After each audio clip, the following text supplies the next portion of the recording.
Permata TV YouTube Indonesia dengan bangga mempersembahkan sebuah storytelling kekinian abad ini diangkat dari karya besar Esa Mintarja yang sangat populer di masanya. Berlatar belakang kisah tanah Jawa masa lampau dengan judul Kisah Arya Manggada.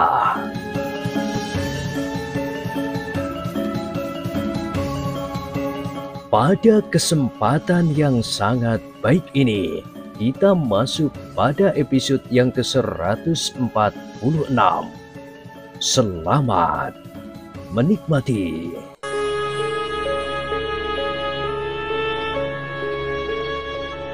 Di akhir kisah sebelumnya disebutkan, Ki Pandi berdiri dengan jantung yang berdebar-debar. Justru pada saat ia memasuki sanggar itu, terjadi sesuatu yang tidak seperti biasanya. Delima sebelum memisahkan diri sempat berbisik di telinganya, sehingga Ki Pandi menduga-duga apakah yang akan terjadi. Dadanya menjadi semakin berdebar-debar ketika ia merasa dua orang selalu mengawasinya. Apa yang akan terjadi? Pertanyaan itu semakin keras bergema di dalam hatinya. Tetapi Ki Pandi sudah terlanjur ada di dalam sanggar itu. Apapun yang akan terjadi harus dihadapinya. Orang-orang yang gelisah itu menjadi semakin gelisah. Mereka mulai saling bertanya apa yang telah terjadi. Namun sejenak kemudian, kakak Ki Krawangan itu naik ke tangga bangunan batu yang ada di dalam sanggar itu. Sambil berdiri di tangga, maka ia memberi isyarat agar orang-orang yang ada di sanggar itu memperhatikannya. Suasananya memang terasa agak berbeda, meskipun Ki Pandi masih belum pernah mengunjungi pertemuan serupa itu. Namun ia merasakan bahwa biasanya suasananya tentu tidak seperti saat itu.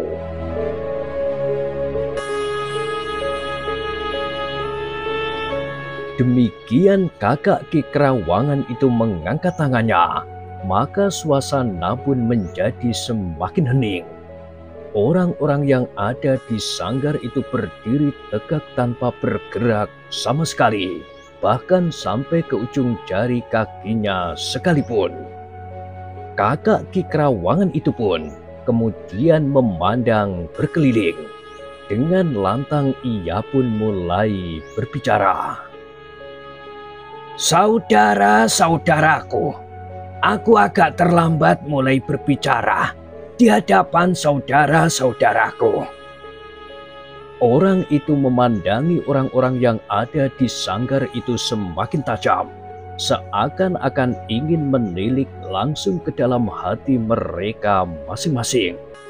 Baru kemudian ia berkata selanjutnya, keadaan ini terjadi karena ada sesuatu hal yang juga berbeda dari biasanya. Selama ini, aku yakin bahwa saudara-saudaraku dengan sepenuh hati mengikuti upacara-upacara yang telah kami selenggarakan. Saudara-saudaraku juga selalu datang ke Banjar jika ada sesorah dari salah seorang yang mewakili Kiai Banyu Bening.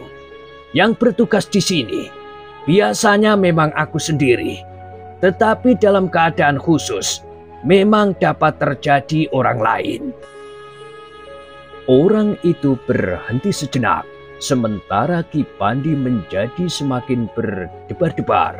Ketaatan orang-orang padukuhan itu terhadap peraturan di sanggar itu sangat mengagumkan, apalagi dalam upacara korban yang sebenarnya.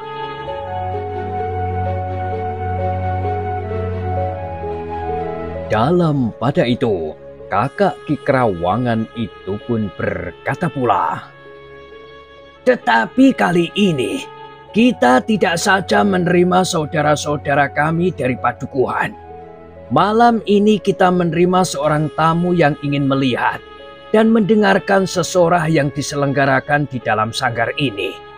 Sebenarnya, hal seperti itu bukan masalah jika kami yakin bahwa orang itu memiliki keyakinan dan kepercayaan yang mantap.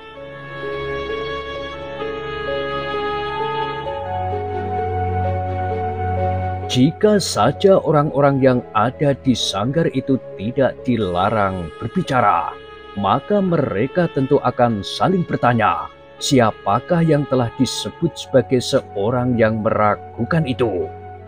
Namun orang-orang yang telah melihat kehadiran orang bongkok itu pun segera menduga bahwa yang disebut itu adalah orang bongkok yang datang bersama Ki Krawangan itu.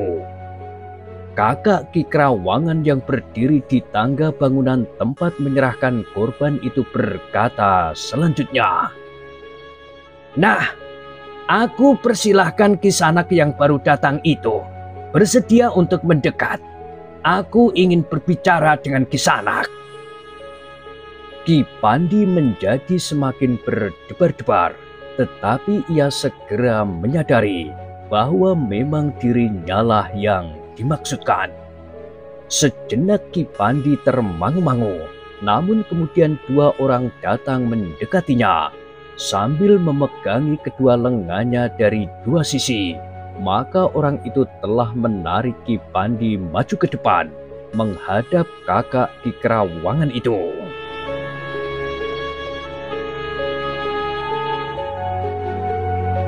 Ki Pandi sama sekali tidak berniat menolak.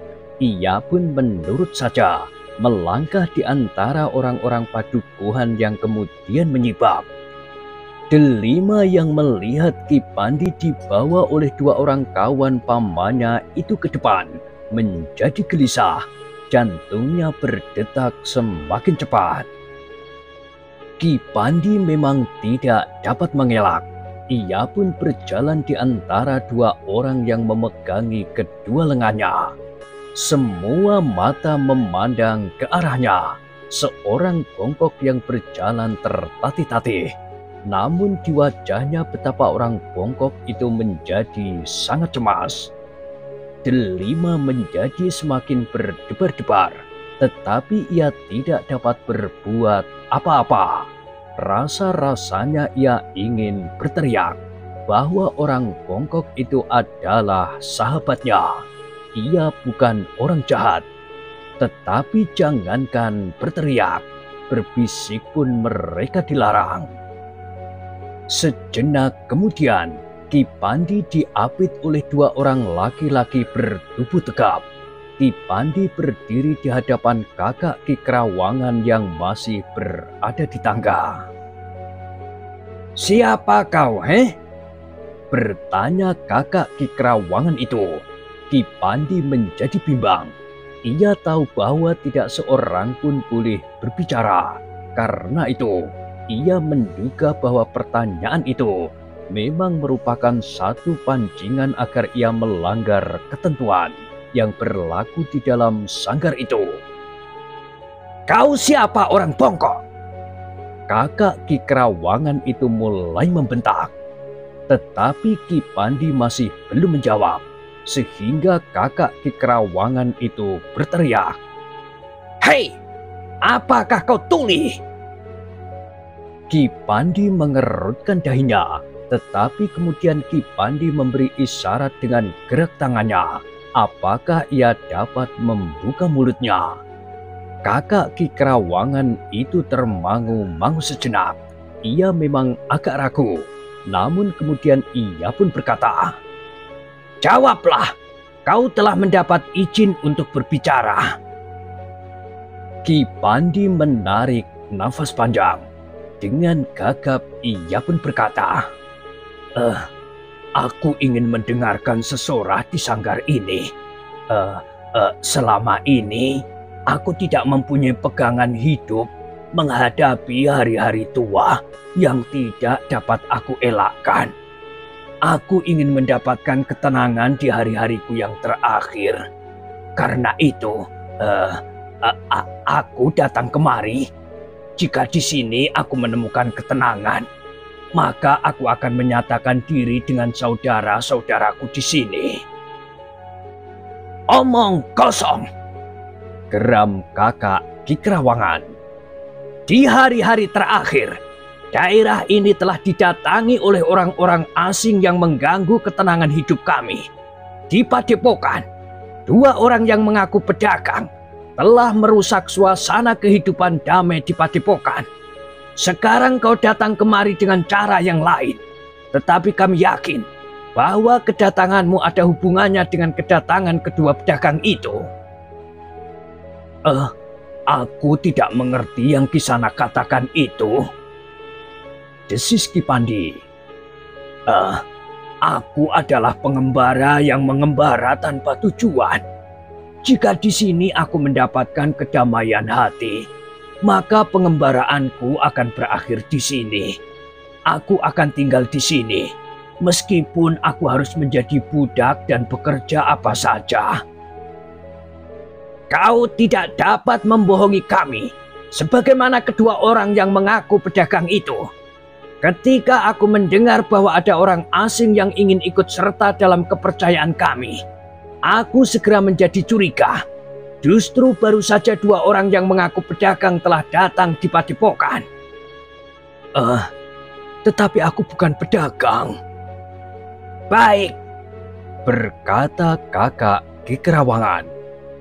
Karena kau orang asing di sini, maka untuk menerimamu sebagai anggota dari kehidupan yang damai dan tentang di sini, maka kau harus diuji.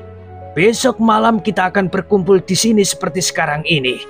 Kau harus menunjukkan kejujuranmu, bahwa kau benar-benar akan menjadi satu dengan lingkungan hidup di padukuhan ini dengan setia.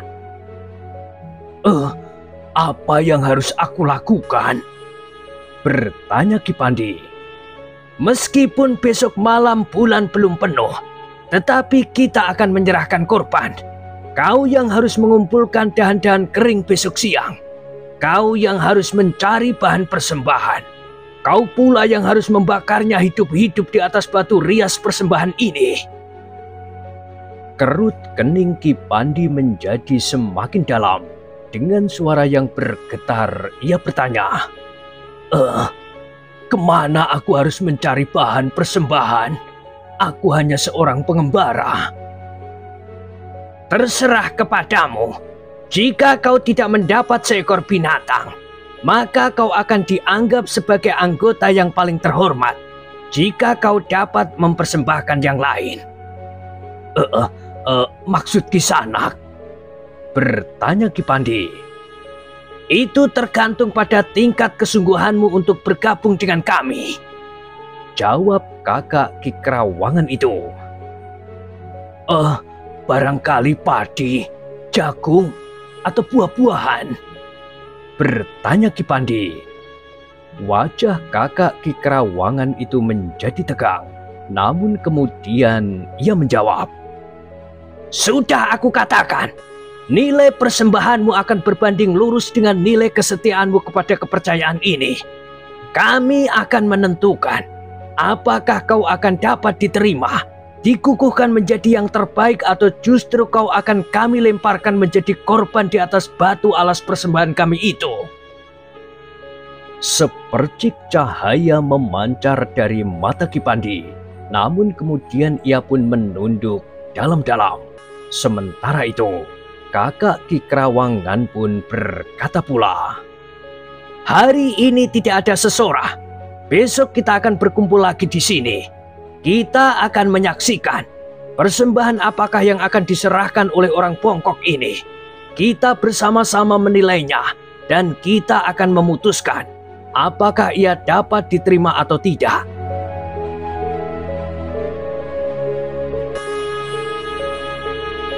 Suasana di dalam sanggar itu menjadi tegang. Kakak Ki Kerawangan masih berdiri tegak di tangga itu. Dipandanginya orang-orang yang berdiri di sekitarnya. Cahaya mata kakak Ki Kerawangan itu bagaikan memancarkan pengaruh yang mencekam semua jantung. Demikianlah, maka sejenak kemudian orang itu pun berkata, Sekarang kalian dapat meninggalkan sanggar ini. Besok kita akan bertemu lagi. Orang-orang yang berada di sanggar itu mulai bergerak. Mereka mengalir keluar dari sanggar itu. Anak-anak dan remaja segera mencari orang tua masing-masing dan pulang dalam kelompok-kelompok kecil. Ki Pandi pun pulang bersama keluarga Ki Kerawangan. Dengan nada berat Ki Kerawangan berkata, "Aku tidak tahu bahwa masih harus ada syaratnya bagi Ki Pandi untuk diterima menjadi keluarga di dalam lingkungan kepercayaan kami. Tetapi, apa yang harus aku korbankan?" bertanya Ki Pandi. "Aku juga tidak tahu, Ki Pandi," jawab Ki Kerawangan. Delima berjalan di sebelah Ki Pandi sambil berdesis, "Tinggalkan saja padukuhan ini, Kek." Ki Pandi menarik nafas dalam-dalam, namun tiba-tiba ia berkata, "Aku akan memberikan korban buah-buahan. Jika korbanku diterima, maka akan menjadi kebiasaan yang lebih baik daripada mengorbankan seekor anak binatang." "Iya," sahut Delima. "Kakek dapat mencobanya." Tetapi Ki Kerawangan memotong, "Ki Pandi, apakah jenis korban itu dapat ditawar-tawar seperti itu? Jika tadi Kakang mengatakan terserah kepada Ki Pandi, itu tentu semacam pendadaran bagi Ki Pandi. Jika Ki Pandi mengorbankan buah-buahan, maka aku kira Ki Pandi tidak akan dapat diterima." Tetapi dari mana aku mendapat seekor anak binatang?" Ki Kerawangan termangu-mangu sejenak, namun kemudian ia pun menjawab dengan nada berat, "Ki Pandi, aku masih mempunyai seekor anak kambing. Jika Ki Pandi memerlukan, biarlah anak kambing itu kita korbankan. Semakin banyak korban yang kita berikan, maka janji kesejahteraan tentu akan menjadi semakin dekat bagi kita sekeluarga. Tentu juga bagi Ki Pandi." "Kesejahteraan apa yang Ki Kerawangan maksudkan?" bertanya Ki Pandi. "Kesejahteraan lahir dan batin. Sawah kita akan menjadi subur, dijauhkan dari segala macam hama. Sementara hidup kita akan tenang dan damai sepanjang zaman. Lebih dari itu, kita akan mendapatkan tataran tertinggi di alam kematian."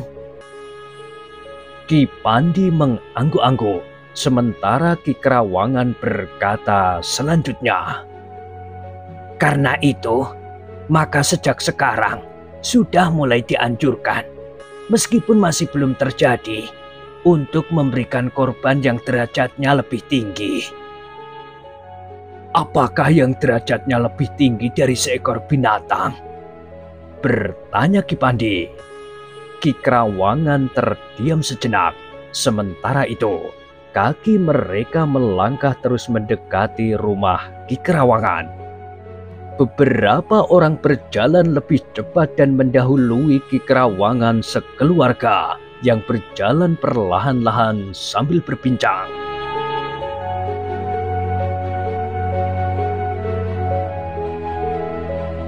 "Ki Pandi," berkata Ki Kerawangan kemudian, "maksudku bahwa korban seekor anak kambing mempunyai derajat lebih tinggi daripada korban seekor anak kucing misalnya, atau anak ayam, atau anak itik yang menetas dari sebutir telur."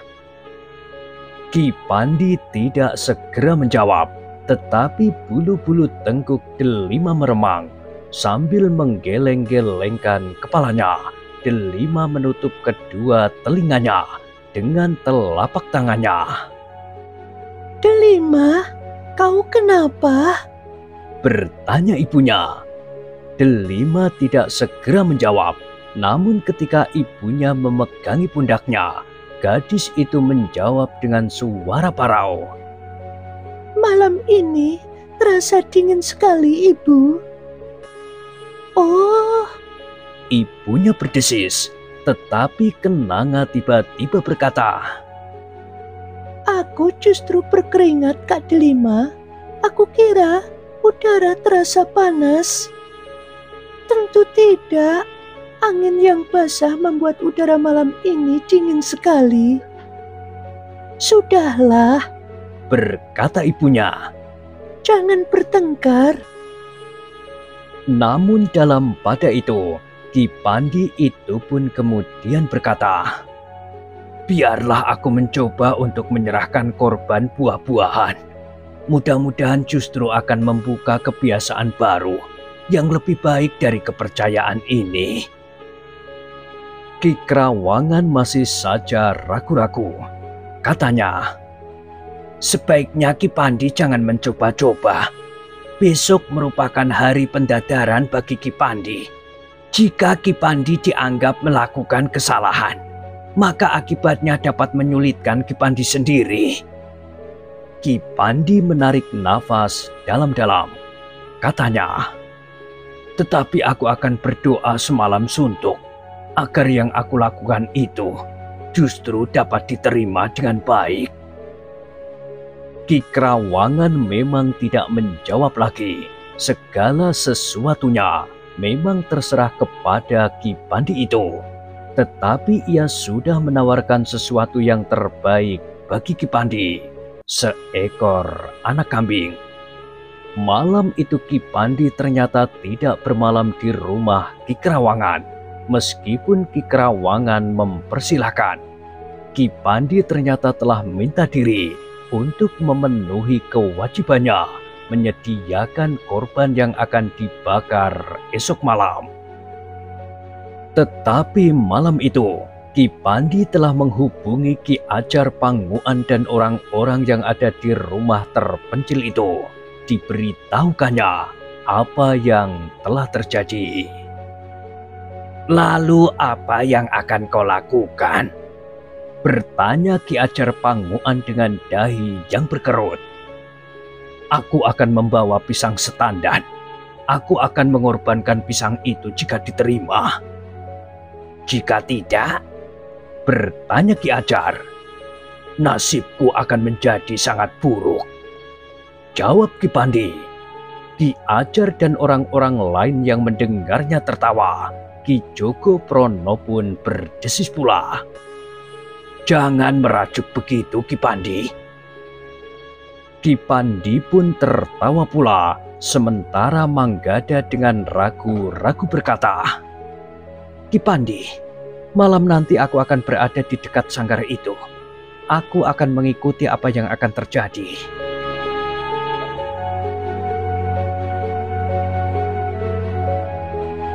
Ki Sambi Pitu tersenyum sambil menepuk bahu Manggada.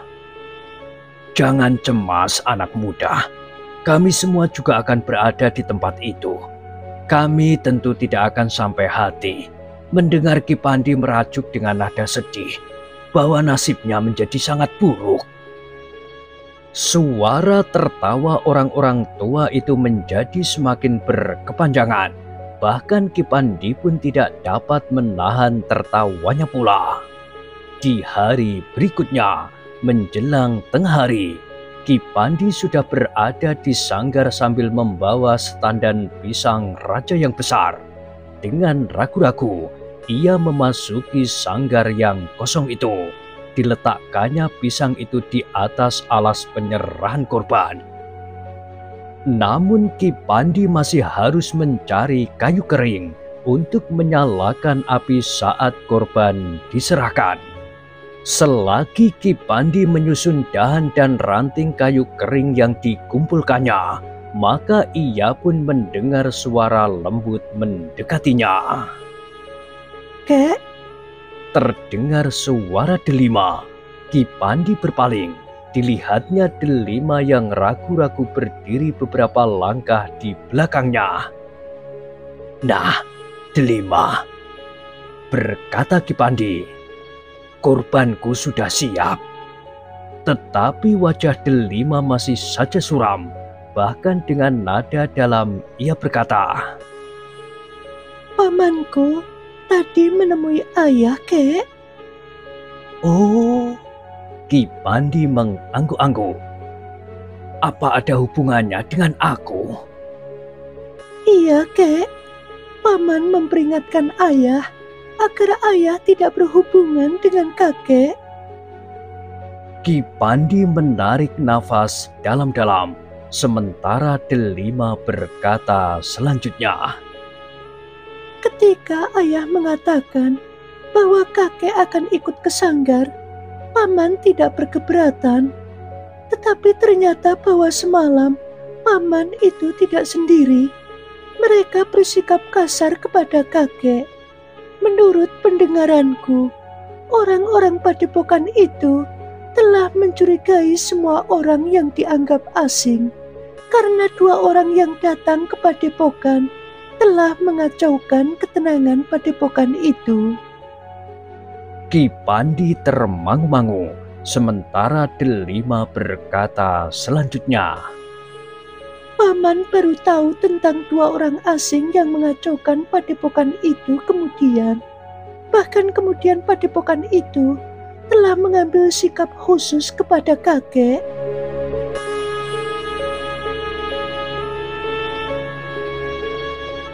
Apa hubungannya kedua orang yang mengacaukan padepokan itu dengan aku, Delima? Aku tidak tahu, Kek.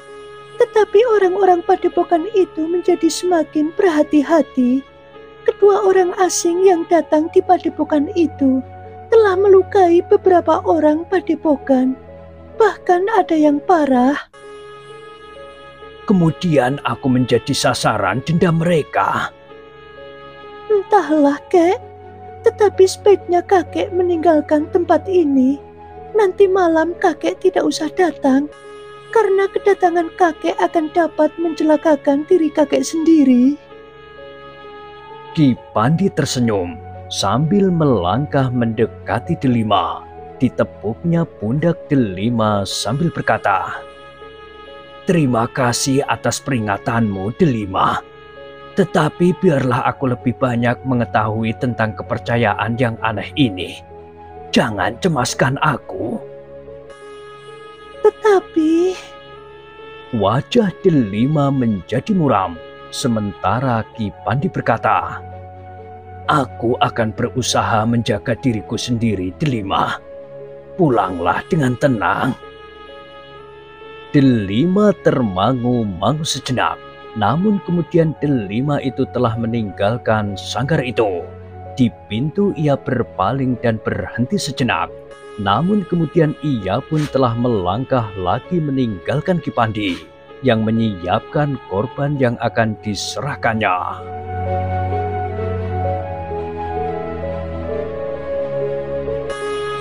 Hari itu, Ki Pandi tidak pergi ke rumah Ki Kerawangan, bukan karena ia mencurigainya, tetapi Ki Pandi justru menjaga agar Ki Kerawangan tidak mengalami kesulitan justru karena sikapnya.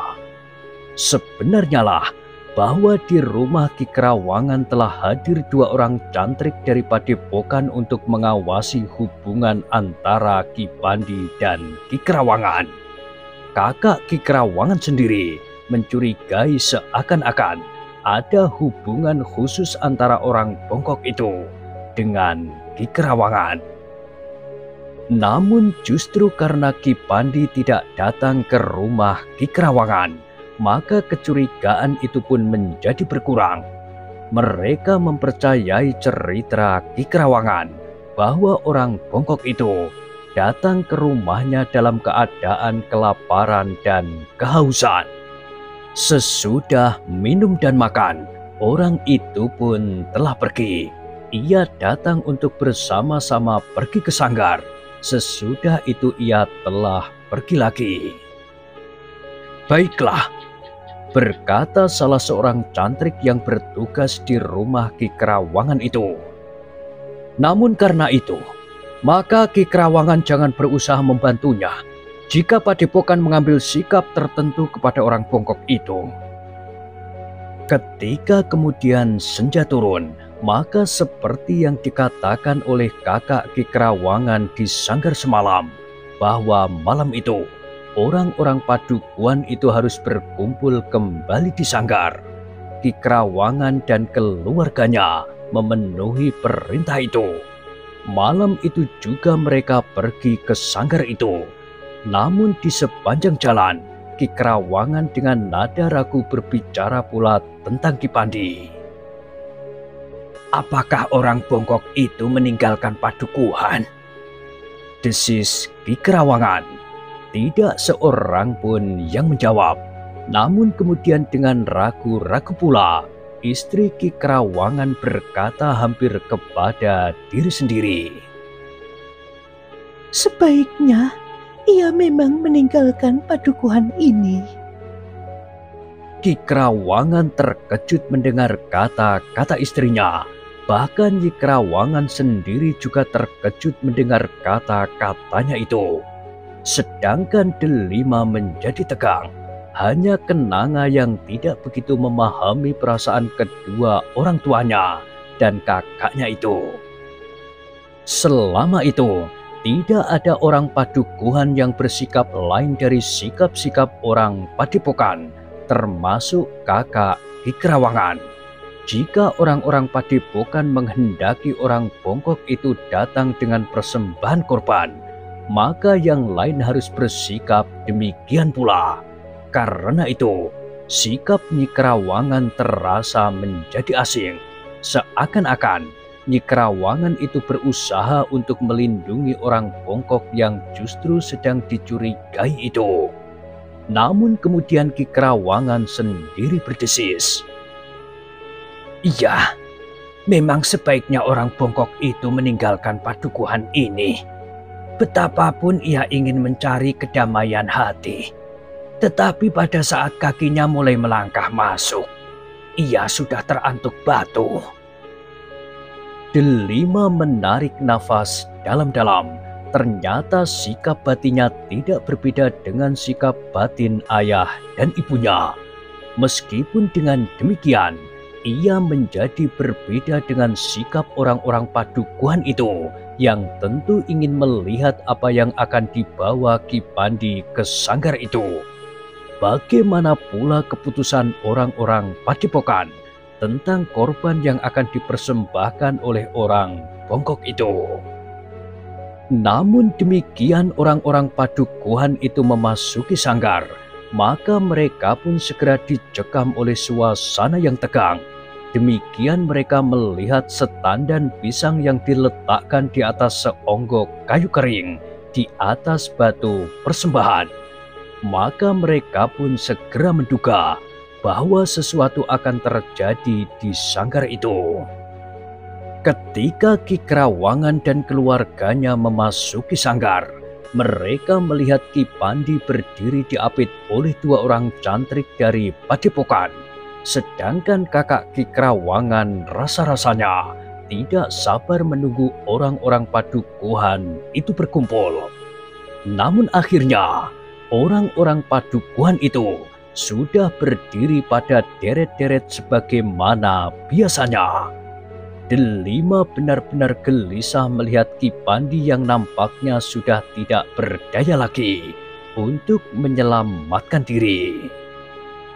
Beberapa saat kemudian, maka suasana pun menjadi semakin tegang.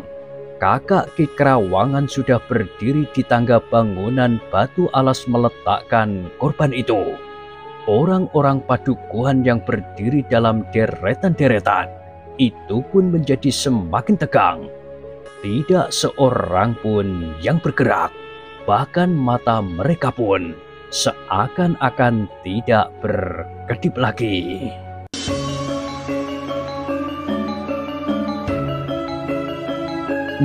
Nah, bagaimanakah kisah selanjutnya? Silakan ikuti terus kisah Arya Manggada pada kesempatan berikutnya. Sampai jumpa.